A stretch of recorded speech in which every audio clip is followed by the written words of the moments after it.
많은 사람들, 아마도 대부분의 사람들이 저마다 지우고 싶은 과거, 또 지우고 싶은 삶의 페이지를 가지고 있을 것입니다. 여러분은 지나간 여러분의 삶 속에서 어떤 페이지를 지우고 싶으십니까? 저에게는 여동생이 하나 있는데요. 요즘도 생각해 보면 이 여동생을 좀 더 친절하게 대해주고 따스하게 대해주었으면 참 좋았을 텐데 하는 그런 생각이 나서 마음이 아플 때가 있습니다. 좀 동생을 든든하게 지원해주고 격려해주는 든든한 버팀목 같은 그런 오빠였으면 참 좋았을 텐데 그러지 못한 것이 지금도 후회와 아쉬움으로 남아 있습니다. 또 다른 후회가 되는 것이 또 하나 있는데, 제가 어렸을 때 어떤 사정이 생겨서 저희 어머니가 제 사촌들을 3명을 집에서 함께 몇 년간 키운 적이 있었습니다. 제 동생을 포함해서 5명의 어린이들이 한 집에서 뽁짝대며 시간을 보냈기 때문에 때로는 참 즐겁고 재미있었지만 또 종종 갈등이 일어날 때도 있었습니다. 돌이켜 보니까 어린 제가 그때 텃세를 부렸던 기억이 있습니다. 어린아이가 무슨 텃세를 부렸을까? 지금 생각해 보니까 의외로 텃세를 많이 부렸더라고요. 그때 좀 친절하게 대해주고 따스하게 대해주면 얼마나 좋았을까? 지금도 저에게 큰 후회 또 아쉬움으로 남아 있습니다. 지금 저는 이 가벼운 것 2가지만 말씀을 드렸습니다. 말해도 그래도 별로 부끄럽지 않은 이런 것들을 말씀드렸는데, 사실 제가 저질렀던 실수와 잘못들이 이 2개밖에 없지는 않겠지요. 많은 실수들, 많은 잘못들을 저지르며 살아왔습니다. 또 이렇게 하면 또 어떤 성도님들은 우리 목사님이 또 무슨 죄를 지었나 이렇게 궁금해 하시고 또 찾아보는 분들이 있을지 모르겠습니다. 여러분도 사실은 저와 큰 차이가 없으리라 그런 생각을 해봅니다. 우리가 깊은 밤 잠자리에 들 때, 또 기도를 할 때, 묵상을 할 때 문득 과거에 내가 저질렀던 잘못들이 생각나서 우리의 마음을 아프게 할 때가 있습니다. 돌이킬 수 없는 과거가 마치 어제 일처럼 생생하게 다시 살아나서 우리를 힘들게 하는 것입니다. 어떤 분은 부모님께 불효했던 말들이 생각나서 가슴이 아플 수가 있습니다. 또 어떤 분들은 자녀에게 상처 주었던 것들이 생각나서 그것이 큰 짐으로 남아 있기도 합니다. 친구를 배신했던 일, 거짓말했던 일, 순간의 분노를 참지 못해서 관계를 깨트려 버렸던 일, 잘못된 선택으로 주위 사람들을 너무나 힘들게 만들었던 일, 절대로 하지 말았어야 할 말, 하지 말았어야 할 행동을 결국은 하고 말았던 일, 이런저런 기억들이 무거운 돌덩이처럼 우리의 가슴을 짓누르고 우리의 발목을 붙잡을 때가 있습니다. 그때로 돌아갈 수만 있다면 절대로 그렇게 하지 않을 텐데, 그때 일을 깨끗하게 지워버릴 수만 있다면 얼마나 좋을까? 그러면 내 삶이 깨끗해지고 새하얘져서 참 멋지게 행복하게 살아갈 수 있을 텐데, 이런 생각을 해봅니다. 그러나 우리는 과거로 돌아갈 수가 없습니다. 이미 일어난 일을 없던 것으로 되돌릴 수는 없는 일입니다. 언젠가 영국의 모 일간지에 세상을 바꾼 101가지 발명품이라는 제목으로 기사가 실렸다고 합니다. 바퀴, 자동차, 비행기, 컴퓨터, 휴대폰, 냉장고, 텔레비전, 아스피린, 우리가 이미 예상할 수 있는 발명품들이 거기 포함이 되어 있었습니다. 그런데 흥미롭게도 그 중에 지우개가 들어 있었습니다. 지우개, 너무나 평범하게 보이는 이 지우개가 왜 인간이 발명한 최고의 발명품 중에 들어 있었을까요? 미국의 저명한 작가 더글러스 러시코프라는 분이 이렇게 설명을 했습니다. 지난 2000년 동안 가장 위대한 발명은 지우개다. 컴퓨터의 딜리트 키 아시죠? 딜리트 치면 이렇게 지워지거든요. 그리고 문구용품 화이트 덮어서 지우는 것, 그리고 헌법의 수정 조항, 그리고 인간의 실수를 수정하는 모든 것을 나는 위대한 발명품으로 꼽고 싶다. 왜냐하면 다시 돌아가서 지울 수 없었다면, 이러한 것들이 없었다면 인간은 결코 발전할 수 없었기 때문이다. 그래서 지우개는 우리의 참회소이자 용서하는 자이고 타임머신이기도 하다. 이런 말을 그분이 했습니다. 다시 말하면 지우개는 단순한 발명품에 불과한 것이 아니라 인간의 잘못과 아픈 과거를 싹 지워버리고 다시 새롭게 시작할 수 있도록 도와주는 희망의 상징으로 지금 사용이 되고 있는 것입니다. 여러분은 이런 지우개를 가지고 있습니까? 나의 지나간 과거, 아픈 잘못들, 그런 모든 것들을 깨끗하게 싹 지워버릴 수 있는 그런 지우개를 가지고 계십니까? 오늘 본문에서 하나님은 우리의 얼룩진 과거를 깨끗하게 지워주시겠다고 말씀하고 있습니다. 우리를 아프게 찌르고 얽어매고 힘들게 하던 그 모든 죄와 실수와 잘못들을 완전하게 제거해 주시고 다시는 기억도 하지 않겠다, 이렇게 약속하셨습니다. 본문 18절에 보시면 대조되는 두 종류의 색깔이 등장하고 있는 것을 알 수가 있습니다.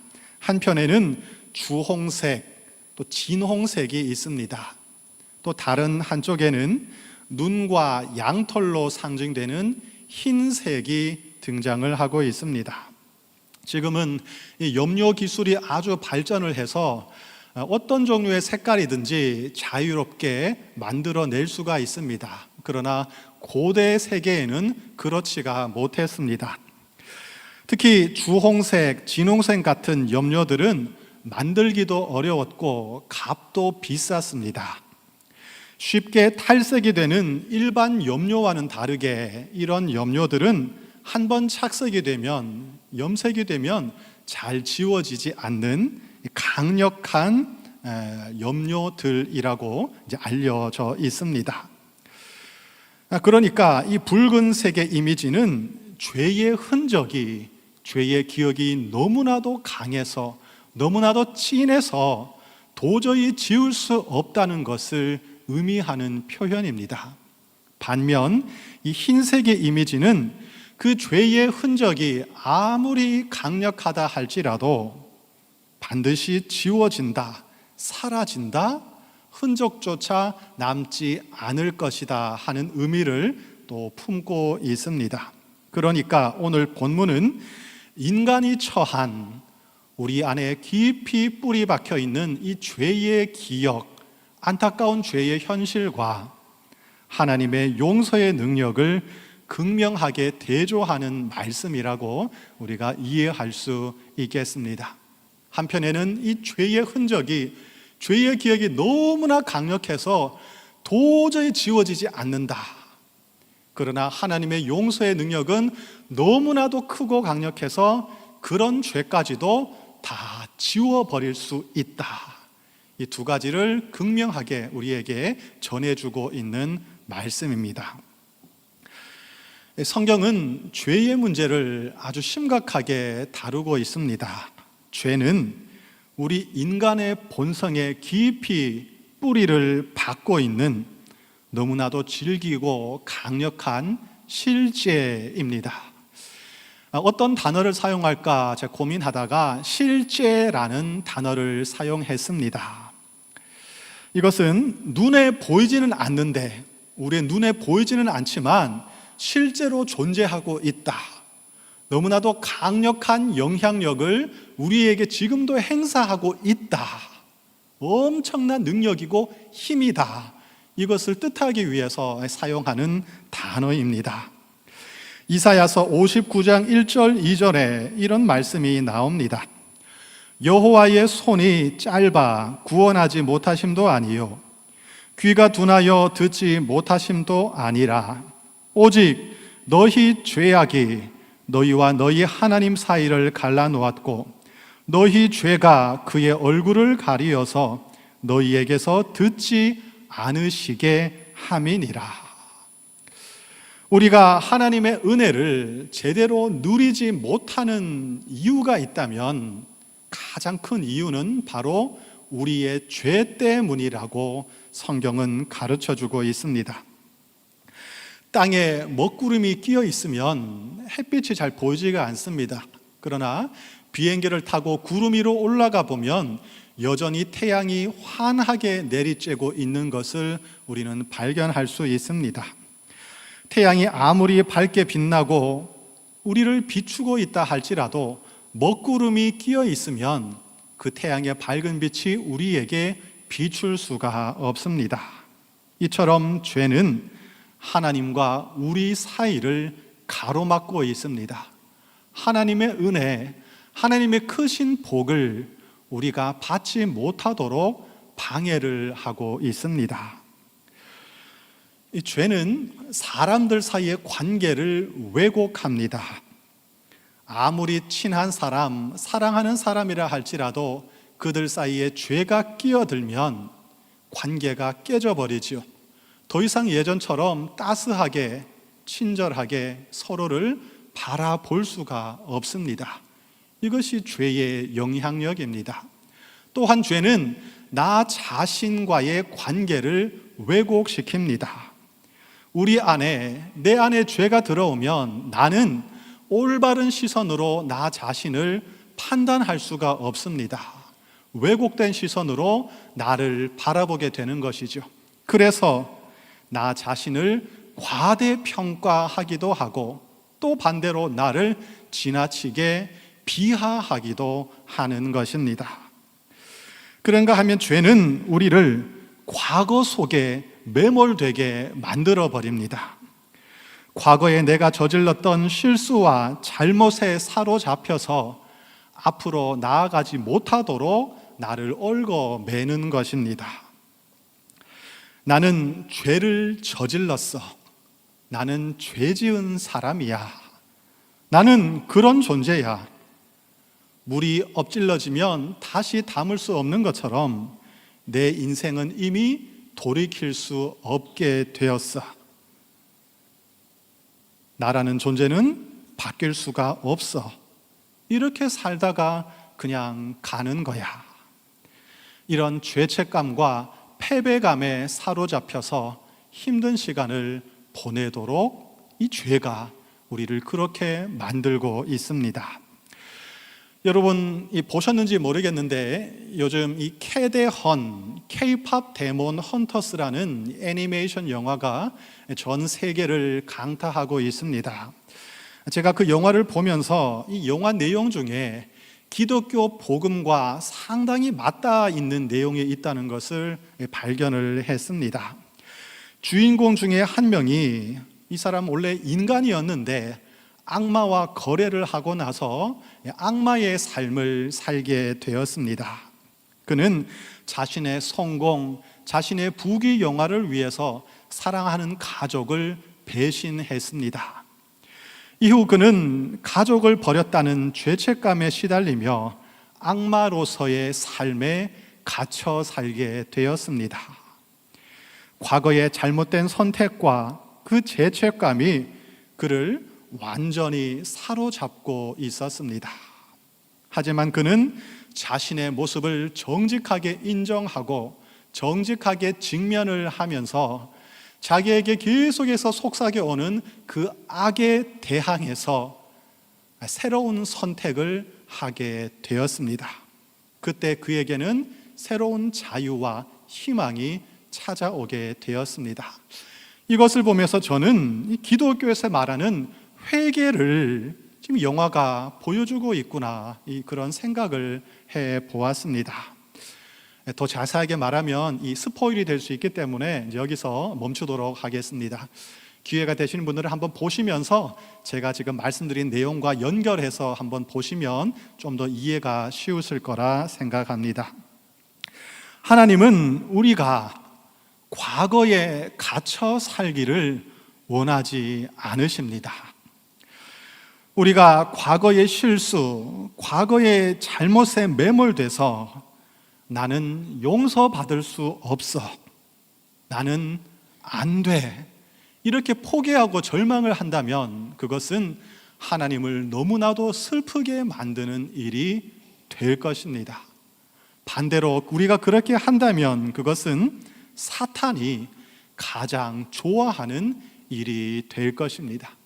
사탄은 여러분이 과거에 매몰돼서 여러분의 죄를 너무 크게 생각해서 다시 앞으로 나아가지 못하도록 여러분을 계속해서 붙잡고 있습니다. 나의 죄가 정말로 깨끗하게 씻겨질 수 있을까? 과오로 얼룩진 나의 과거가 정말로 깨끗하게 씻겨질 수 있을까? 아무리 생각해도 그것은 불가능한 일처럼 생각이 됩니다. 그러나 하나님께서는 가능하다고, 내가 그렇게 해주겠다고 오늘 성경에서 말씀을 하십니다. 우리가 믿지 않으니까 하나님께서 와 봐라, 우리가 변론하자, 한번 이야기해보자, 내가 너의 죄를 씻을 만한 능력이 없는 줄 생각하느냐, 이렇게 안타까운 마음으로 말씀을 하고 계시는 것입니다.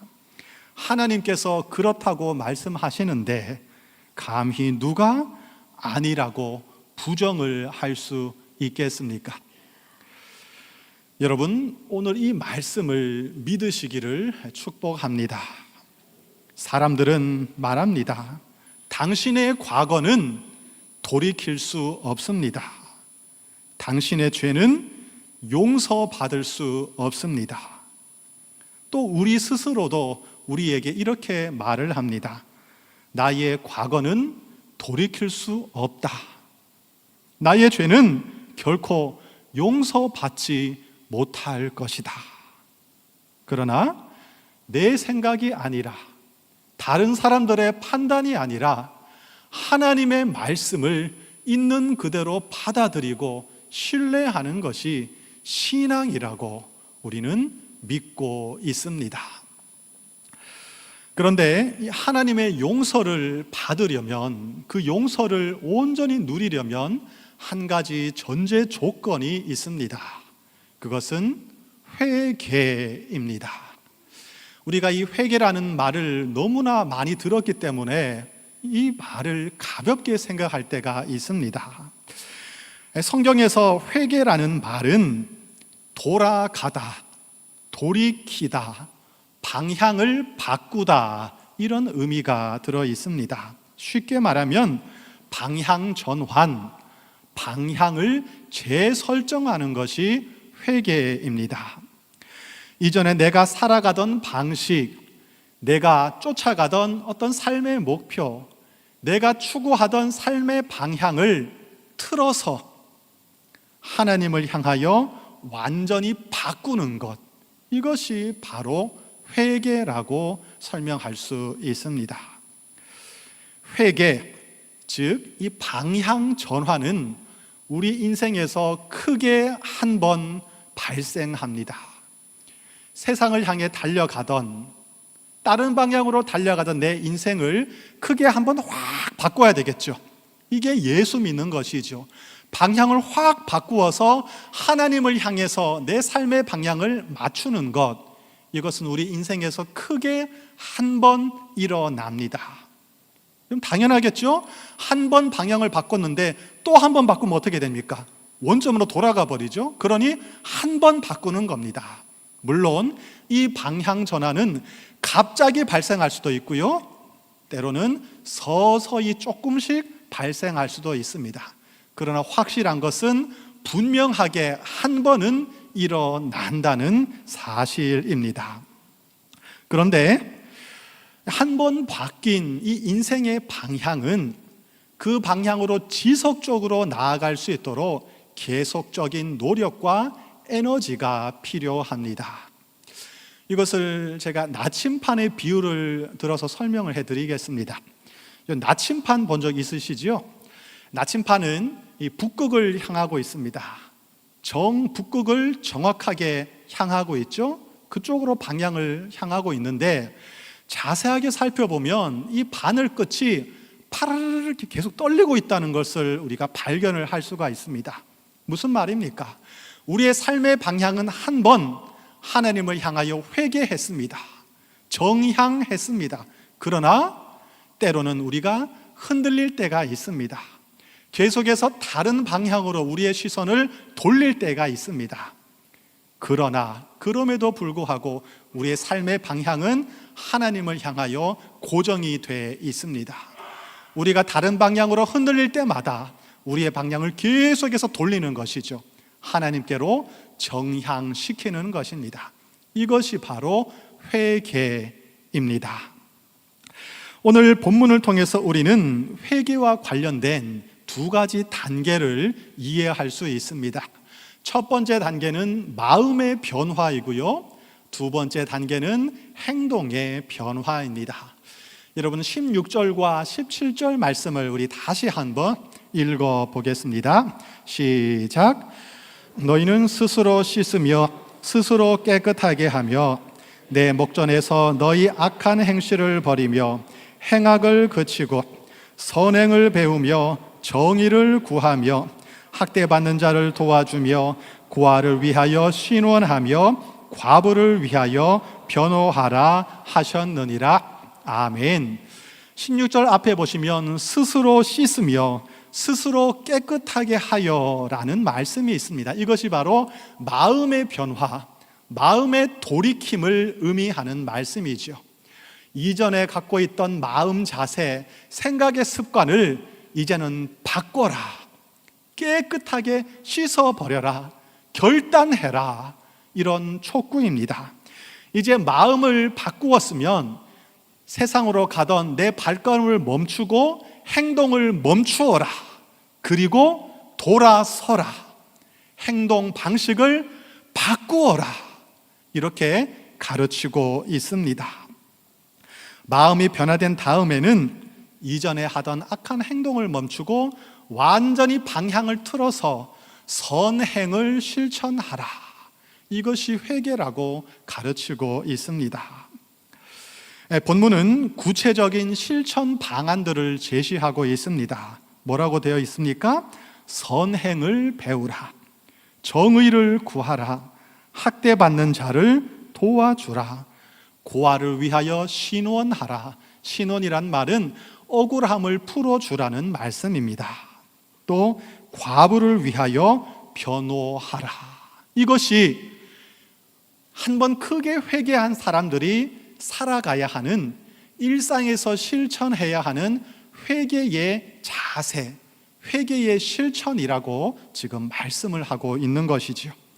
성경이 가르치는 선행은 많은 경우에 가난하고 연약하고 억울하고 고통에 처한 사람들을 위로하고 그들이 억울한 일을 당하지 않도록 도와주는 것을 의미하고 있습니다. 우리의 죄된 본성은 본능적으로 나에게 유리한 방향으로, 힘이 있는 방향으로, 사람들이 몰려가는 방향으로 움직이는 습성을 가지고 있습니다. 힘들지 않아도, 노력하지 않아도 우리의 본능은 자연스럽게 힘 있는 사람, 나에게 유리한 쪽, 사람들이 몰려가는 쪽으로 달려가게 되어 있습니다. 이것을 의식하고 계속해서 방향을 틀어라, 방향을 바꾸어라, 이렇게 가르치는 것이죠. 그것이 회개다, 이런 말씀입니다. 지난주 설교 시간에 저는 이 자족이란 것은 배우는 것이라고 말씀을 드렸습니다. 오늘 본문에도 선행을 배우라 이런 표현이 등장을 합니다. 동일한 맥락에서 주어지는 말씀이라고 이해했습니다. 선행은 저절로 이루어지지 않습니다. 한번 내가 회개했다고 해서 우리 삶의 방식이 자연스럽게 자동적으로 선행으로 이어지는 것은 아니라는 말씀이지요. 반복된 학습과 훈련을 통해서만 내 삶 속에 선행이 정착될 수 있습니다. 그러므로 오늘 17절에 나오는 선행을 배우라는 이 말씀은 일상의 삶 속에서 선행이 습관이 될 수 있도록, 자연스러운 습관이 될 수 있도록 지속적으로 훈련하라, 이런 말씀으로 우리가 이해를 해야 할 것입니다. 우리가 삶의 방향을 하나님께 맞추고 지속적으로 그 길로 나아간다면 우리 삶의 결론은 생명이 될 것이고 구원이 될 것입니다. 그러나 반대로 우리의 삶의 방향을 나 자신이나 세상에다 맞추고 그 길로 계속해서 나아간다면 그 길의 끝은 결국은 파멸이고 죽음이 될 것입니다. 이것을 오늘 본문 19절, 20절에서 이렇게 말씀하고 있습니다.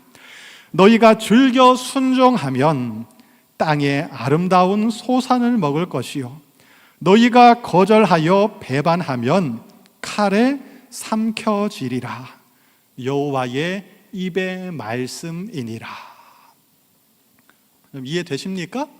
우리가 한번 크게 회개하고 지속적으로 그 회개하는 삶을 살아간다면 우리는 구원이고 영생을 얻게 될 것이지만, 반대로 회개하지 않고 하나님과 반대 방향으로 나아간다면 그 길은 결국은 멸망으로 끝날 것이다, 이런 말씀이죠. 그런데 문제가 하나 있습니다. 우리는 얼마만큼 완벽하게 회개를 할 수 있을까요? 하나님 보시기에 이만하면 충분하다고 할 만큼 우리의 회개는 완전할 수 있을까요? 저는 그렇게 할 자신이 없습니다. 하나님의 용서가 전적으로 우리의 회개에 달려 있다면 우리는 절대로 용서를 받지 못할 것입니다. 왜냐하면 아무리 회개하고 또 회개해도 우리는 여전히 죄인이고 우리 안에 깊숙한 곳에 죄의 흔적이, 죄의 기억이 남아있다는 것을 우리는 부인할 수 없기 때문입니다. 제가 서두에 저의 과거를 짧게 말씀드렸지만 지금도 용서를 설교하고 있지만 제 안에는 아직도 지워지지 않는 죄의 흔적이 남아 있습니다. 그렇다면 우리가 용서받을 수 있는 근거는 과연 어디에 있습니까? 두 가지로 설명을 드리겠습니다. 첫째는 우리가 용서받을 수 있는 근거는 우리 자신의 회개에 있는 것이 아니고 하나님의 사랑에 있습니다. 오늘 본문을 읽어보면 참 신기하다는 느낌을 받습니다. 왜냐하면 죄 지은 사람은 가만히 있는데 아무것도 모르고 자기가 죄 지었다는 것도 모르고 그냥 가만히 있는데 하나님께서 먼저 찾아오셔서 용서를 제안해 주시고 있기 때문입니다. 여러분 한번 생각해 보십시오. 죄 지은 이 범죄자가 나를 용서해 주세요, 한 번만 봐주세요, 이렇게 먼저 용서를 구하는 것이 정상적인 일이 아니겠습니까?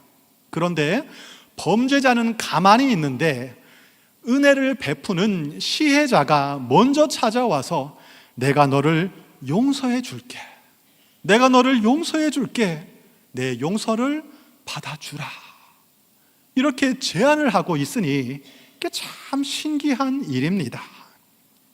이것은 용서해 주고 싶어서 견딜 수 없어 하시는 하나님의 사랑, 하나님의 애타는 마음을 가르쳐 주는 말씀입니다.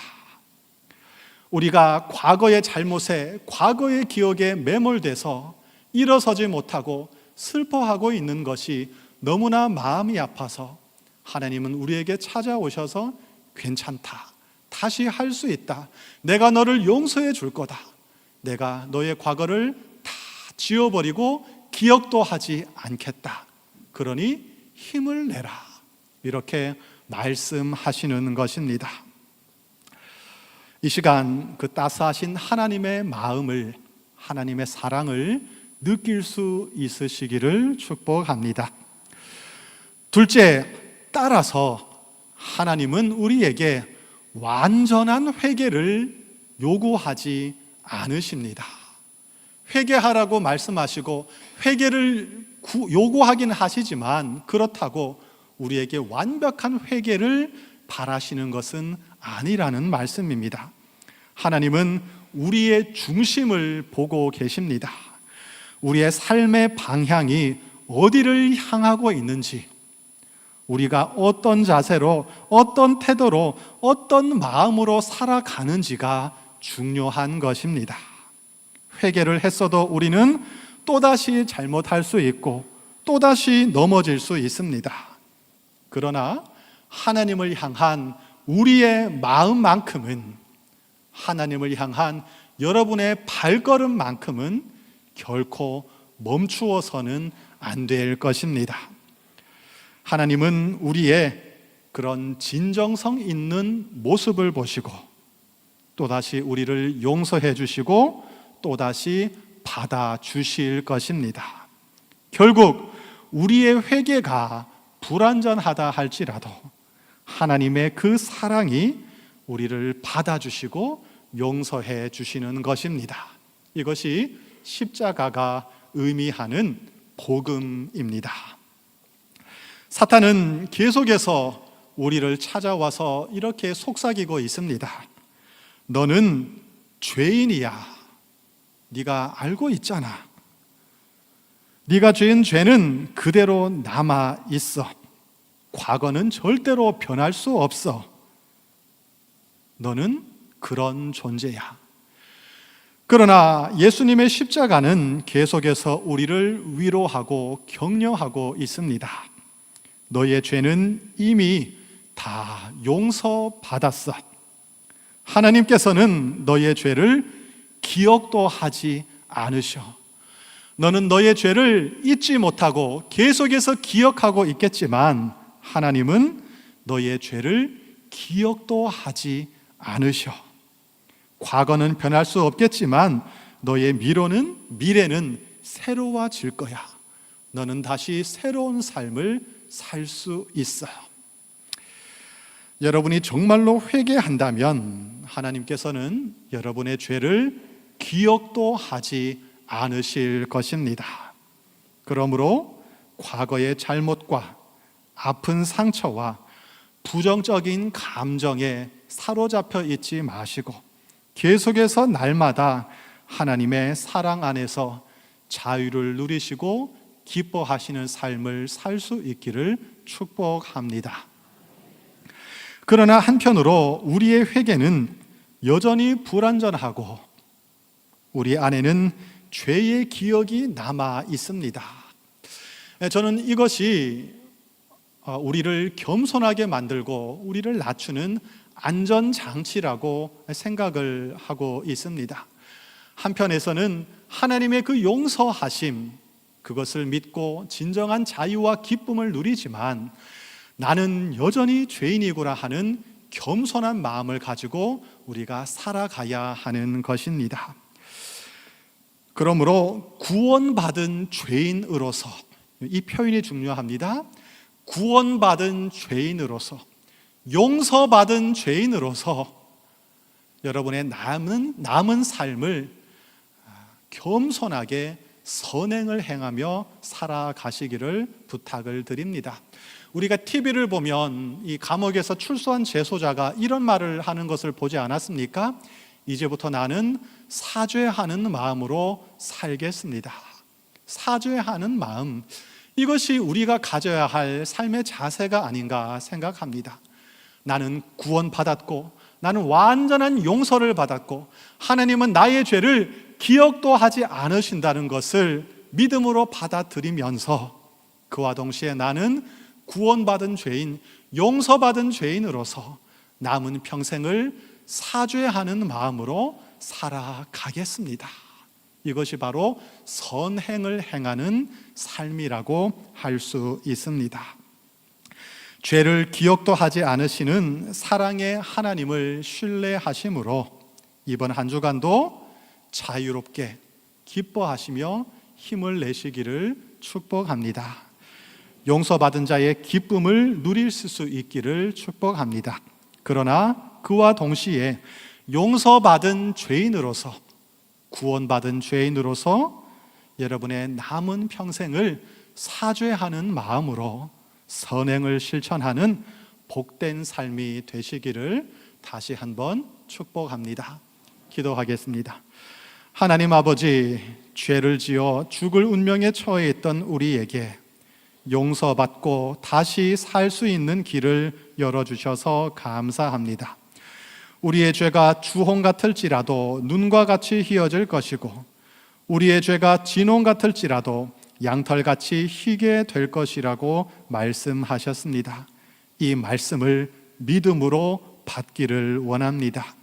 우리에게 회개의 영을 내려주시어 주님을 향해 우리의 삶을 온전히 돌이키도록 도와주시옵소서. 죄 용서의 확신을 가지고 자유와 기쁨의 삶을 살게 하여 주옵소서. 그러나 구원받은 죄인으로서 늘 겸손하게 선행을 실천하며 회개의 삶을 살아가도록 인도하여 주시옵소서. 우리 주님 예수 그리스도의 이름으로 기도드립니다. 아멘.